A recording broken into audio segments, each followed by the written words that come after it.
जय श्री कृष्ण दोस्तों, आज हम आपके लिए लाए हैं एक बहुत ही रोचक कथा। ये कथा महात्मा बुद्ध जी के जीवन से संबंधित है। तो चलिए आज की कथा में हम जानते हैं अछूत कौन। एक बार महात्मा बुद्ध प्रवचन सभा में आकर मौन बैठ गए। शिष्य समुदाय उनके इस मौन के कारण चिंतित हुए कि कहीं वे अस्वस्थ तो नहीं हैं। आखिर एक शिष्य ने पूछ ही लिया, भंते आप आज इस तरह मौन क्यों हैं? वो नहीं बोले। तो दूसरे शिष्य ने फिर पूछा, गुरुदेव आप स्वस्थ हैं? बुद्ध फिर भी मौन ही बैठे रहे। इतने में बाहर से एक व्यक्ति ने जोर से पूछा, आज आपने मुझे धर्म सभा में आने की अनुमति क्यों नहीं दी?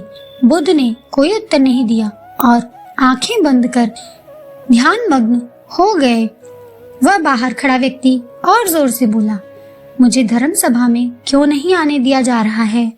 धर्म सभा में बैठे बुद्ध के शिष्यों में से एक ने उसका समर्थन करते हुए कहा, भंते उसे धर्म सभा में आने की अनुमति प्रदान कीजिए।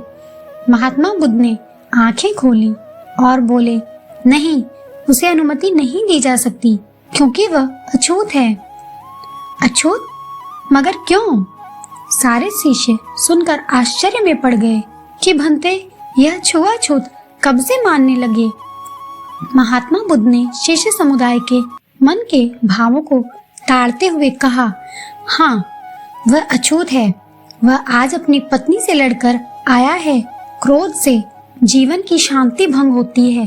क्रोधी व्यक्ति मानसिक हिंसा करता है। इस क्रोध के कारण ही शारीरिक हिंसा होती है। क्रोध करने वाला अछूत होता है क्योंकि उसकी विचार तरंगें दूसरों को भी प्रभावित करती हैं।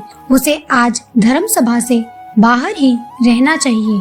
उसे वहां खड़े रहकर पश्चाताप की अग्नि में तपकर शुद्ध होना चाहिए। शिष्यगण समझ गए कि अस्पृश्यता क्या है और अछूत कौन है। उस व्यक्ति को भी बहुत पश्चाताप हुआ। उसने कभी भी क्रोध ना करने का प्रण लिया। बुद्ध ने उसे धर्म सभा में आने की अनुमति प्रदान की।